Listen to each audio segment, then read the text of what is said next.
కీర్తనల గ్రంథం 35వ అధ్యాయాన్ని మనం చూస్తే అక్కడ దావీదు కొందరు మనుష్యులను గూర్చి ఇలా వివరిస్తాడు. వారు వ్యాధితో ఉన్నప్పుడు దావీదు గోనెపట్ట కట్టుకొని ఉపవాసం చేత తన ప్రాణాన్ని ఆయాసపరుచుకున్నాడు. వారి తల్లి చనిపోయినప్పుడు దుఃఖ వస్త్రాలు ధరించుకొని కృంగిపోయాడు. తన చెలికాని వలె సొంత సహోదరుల వలె వారిని ప్రేమించాడు. కానీ వారు దావీదుకిచ్చిన బహుమానం ఏంటో తెలుసా? దావీదు క్షీణదశలోనికి వెళ్ళిపోయినప్పుడు వారు అతన్ని చూచి సంతోషించారు. వారు దావీదు మీదికి వచ్చి మానక నిందించారు.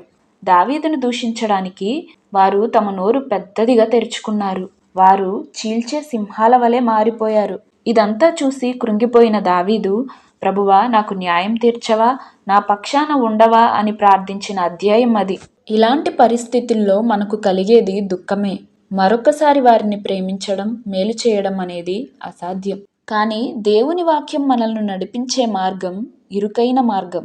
దానిలో ప్రవేశించువారు కొందరే. మనం చేసిన మేలుకు ప్రతిగా కీడునే అనుభవిస్తున్నా మరలా తిరిగి వారికి మేలు చేయడం, కీడు చేస్తున్న వారిని, హింసించిన వారిని కూడా సహించి ప్రేమించడం క్రీస్తు మనస్సు. అట్టి మనస్సును మనం కూడా ధరించుకొనవలసిన వారమై ఉన్నాం.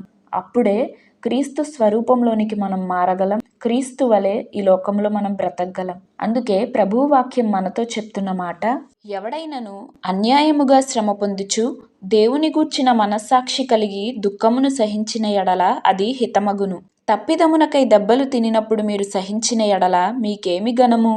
మేలు చేసి బాధపడునప్పుడు మీరు సహించిన ఎడల అది దేవునికి హితమగును.